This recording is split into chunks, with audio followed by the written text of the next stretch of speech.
Hello there, Assalamualaikum. You are now watching English News on TVS. These are the headlines. Alleged abductors arrested within 12 hours. Free school bus services say no more to monthly bus fees. Malaysia Day 2020 to be held in Cebu.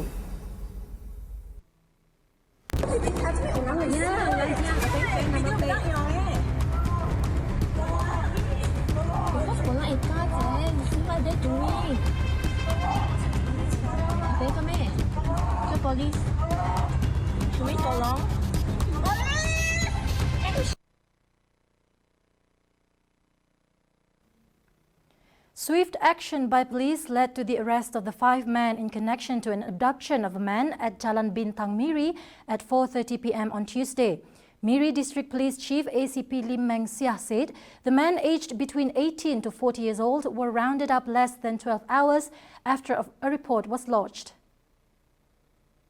The suspects were arrested at a budget hotel along Jalan Cahaya near the Miri Hospital around 1 a.m. today. Lim added police have also seized a luxury multi-purpose vehicle and several items believed to have been used to commit the alleged crime. As such, the motive of the abduction was related to illegal business. The case is being investigated under Section 363 of the Penal Code. A short clip of the abduction went viral on social media, where a man was being forced into a luxury vehicle. Shortly after, at around 6 p.m., the victim, whose identity withheld in front of a bank along Jalan Merbau. The free school bus service for students in Kuching has come to a realization earlier this week, an initiative introduced by the Sarawak government aimed at reducing the financial burden of low-income families in terms of school bus expenses for their children. As such, the free school bus service and the cost will be borne by the state government. Now the students can just get in and sit without parents worrying about monthly bus fares. Ruben Gomez has the details. Alah Ben, tak ada duit lah. No worries, free. Oh ya ke? Yes. Jom. Free school bus service for students from a low-income family to ease the financial burden. Some families have to spend 80 ringgit to 100 ringgit a child for monthly fares. With this initiative being introduced by Sarawak government, say no more to bus services fees.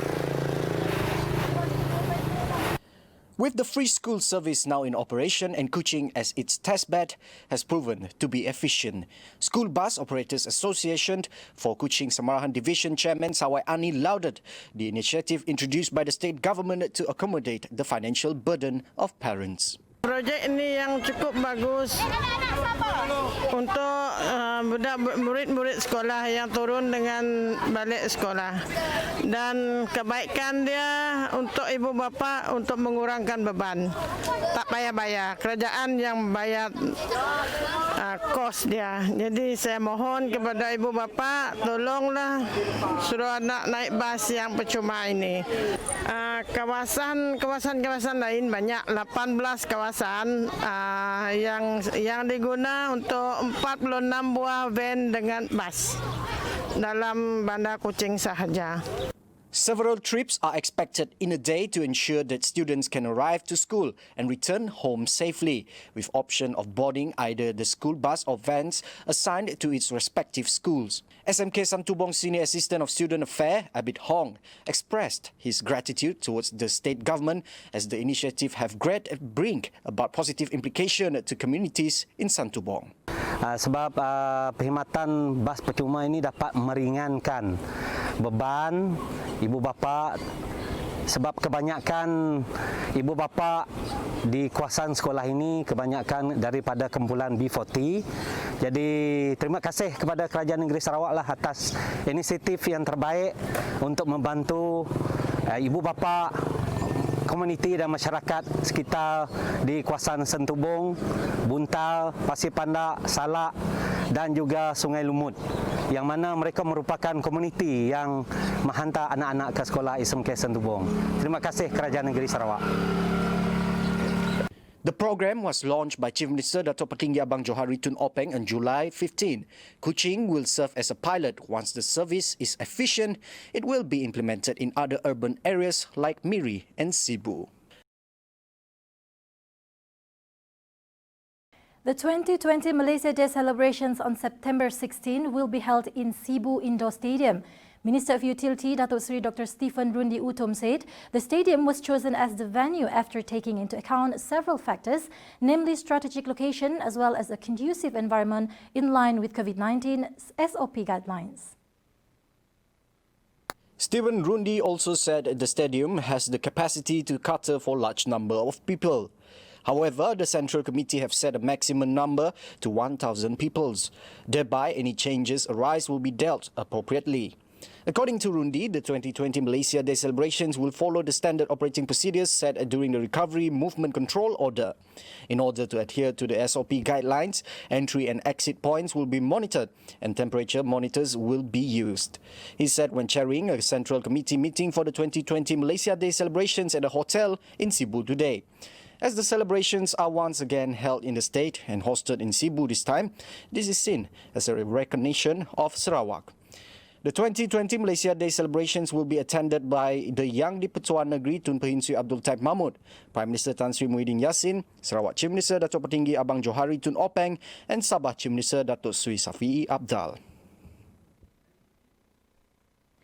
Facilities in Semenggol Wildlife Centre will be upgraded using the allocated 30 million ringgit fund.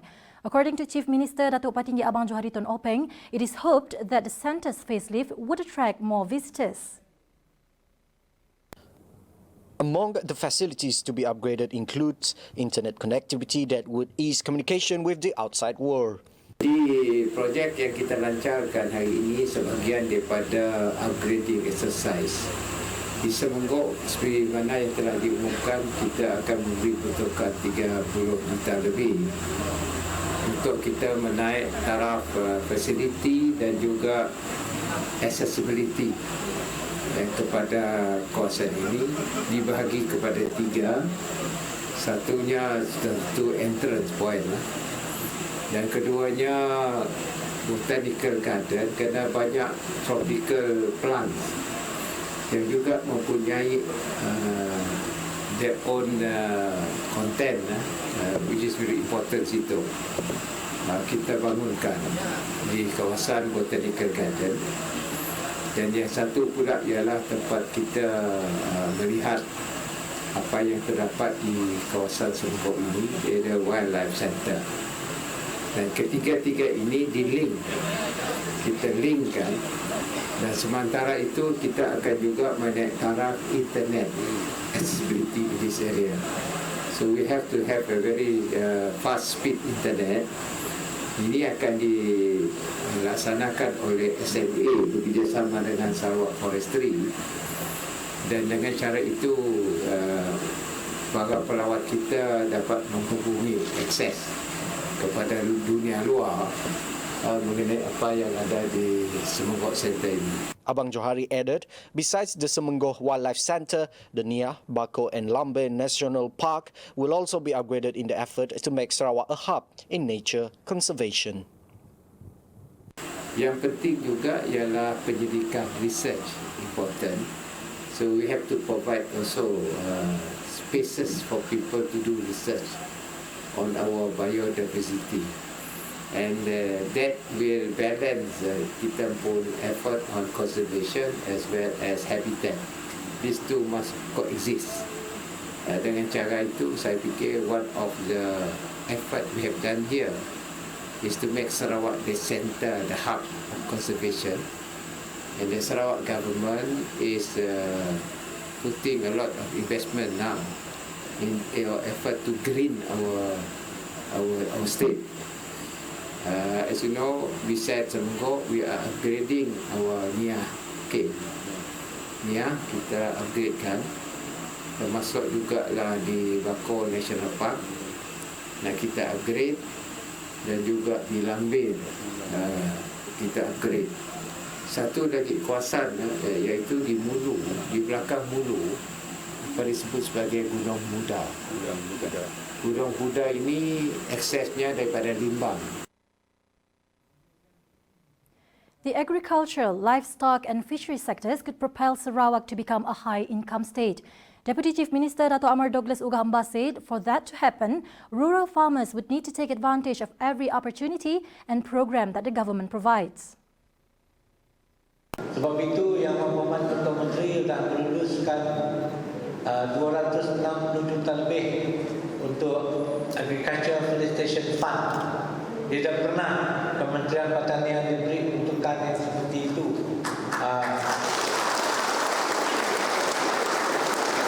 Kenapa beliau menteri? Kerana beliau menunjukkan tumpuan harus diberi untuk mengubah nasib tuan-tuan dan perempuan yang duduk di luar bandar. Kita juga menggunakan teknologi baru, teknologi Internet of Things, gunakan teknologi drone di kawasan di negeri Sarawak untuk supaya kita dapat meningkatkan pendapatan kita dari masa ke semasa. Ogos said this during the Agriculture and Livestock Input presentation for Tepedut constituency at Kampung Kuching in Serian today. A total of 68 participants involved are from the livestock program, while 114 others are from the agriculture program. Sarawak is on zero COVID-19 cases streak after 4 consecutive days without the positive cases. Sarawak Disaster Management Committee SDMC in a statement reported that the total number of COVID-19 in the state as of today maintained at 682 cases. Meanwhile, active clusters remained at 7, namely the engineering firm cluster with 8 cases, Mambong cluster with 7, Stutong Market cluster with 7, Sentosa cluster 31, Melbourne PUI cluster 3, Kuching Construction Company cluster 2 and Satok Market cluster 4. The committee added there are no recovered and discharged cases reported today, and the death toll for the state remains at 19. Mulu Assemblyman Datuk Garawat Gala said he is ready to face the upcoming 12th state election. According to him, the party's machinery is in the midst of formulating a mechanism on increasing the majority of votes as compared to the previous election results. Of course, we've been getting ready from long time ago. Actually, for us, it should be persiapan every time, doing the work. And of course, part of the reason visiting the Pusat Khidmat for Dun Pantai Damai is to learn how they double up the majority from PRN 10 to PRN 11. Yeah. We are ready. 3 Army personnel attached with the 3rd Battalion Royal Ranger Regiment camp at Oya Road were arrested on Monday for allegedly violating home quarantine order. Cebu Chief Assistant Commissioner of Police Stanley Jonathan Ringgit said the arrest against the trio aged between 23 to 28 years old were made following public tip-off along Jalan Chanel at about 3 p.m. Police rushed to the scene and found the suspect in a car with their wristbands on. He said the suspects, who just arrived in Cebu from Peninsular Malaysia, had failed to explain their reasons for going out to public places while undergoing quarantine. The case is being investigated under Section 269 of the Penal Code and Section 22B of Act 342, Prevention and Control of Infectious Disease Act, for home quarantine violation, and the suspects, he said, have been released on bail. The government will allow sports and co-curricular activities held outside of classrooms beginning September 1st.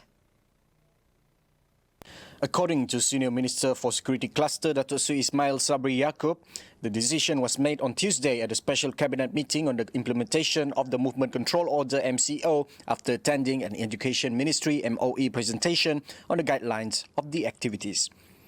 He said the activities must comply with the guidelines and standard operating procedures SOP stipulated by the National Security Council MKN, Health Ministry MOH, Youth and Sports Ministry KBS and Education Ministry MOE. Among the guidelines which must be adhered to include obtaining written approval from parents or guardians, limiting shower and changing rooms usage according to capacity, ensuring physical distance of 1 to 3 meters for static activities and 3 to 5 meters for dynamic activities, as well as cleaning and disinfecting equipment. Chief Minister Datuk Patinggi Abang Johari Tonopeng has agreed to allocate 50 million ringgit to the Sarawak State Farmers Organisation (PPNS) over the next 5 years. According to Assistant Minister of Modernisation of Agriculture, Native Land and Regional Development, Datuk Dr. Abdul Rahman Ismail, the fund intends to further intensify the agriculture sector in Sarawak. He added Chief Minister has called upon the Sarawak State Farmers Organisation to further immerse themselves in the marketing of agricultural products both domestically and internationally. Yang Amat Berhormat menasihat kita supaya terlibat dalam bahagian pemasaran produk-produk hasil tani kita. Ini adalah satu masalah yang besar dihadapi oleh petani-petani, iaitu di mana hendak memasarkan. Dan beliau telah pun memberi jaminan untuk membantu kita dari segi dana lah. Sebab untuk memasarkan pada peringkat awal memang memerlukan suntikan dana yang besar. Dan beliau juga telah pun menyarankan kita menggunakan platform melalui pejabat yang kita ada di Singapura, status. Itu adalah untuk memasuki pasaran Singapura dan seterusnya pasaran antarabangsa. He noted that a Chief Minister has also emphasized the digital approach in the agriculture sector to attract the involvement of the younger generation. Yang Amat Berhormat juga meminta PPNS supaya menumpukan kepada pendekatan digital dalam sektor pertanian ini untuk lebih dapat menarik penglibatan para belia dalam sektor pertanian. Dan ini merupakan satu cabaran yang besar bagi kita PPNS, tapi kita begitu committed untuk menjayakan hasrat ini dan sama-sama membantu kerajaan negeri mencapai wawasan yang disebut tadi. However, he said implementation strategies would need to be discussed with experts. PPNS is looking to the capabilities of the 28 area farmers organizations, PPK, whose products will be marketed internationally. Kita nak melibatkan PPK, 28 buah PPK seluruh Sarawak, dan setiap PPK mempunyai kekuatan masing-masing yang mana kita akan bangunkan daripada peladang itu sendiri, kemudian PPK, kemudian akhirnya akan connect dengan kita PPNS untuk keluar pasarannya ke luar negara. Kita akan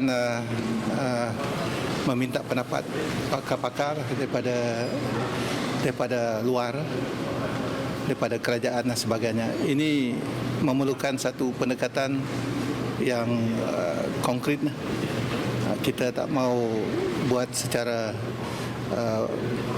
bersendirian. Kita menggunakan kerjasama pintar.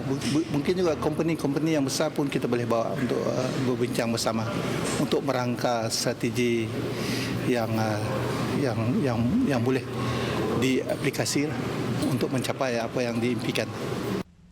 He said this when met by reporters after paying a courtesy call to Chief Minister Datuk Patinggi Abang Johari Tonopeng in Wisma Bapa Malaysia in Kuching on Tuesday.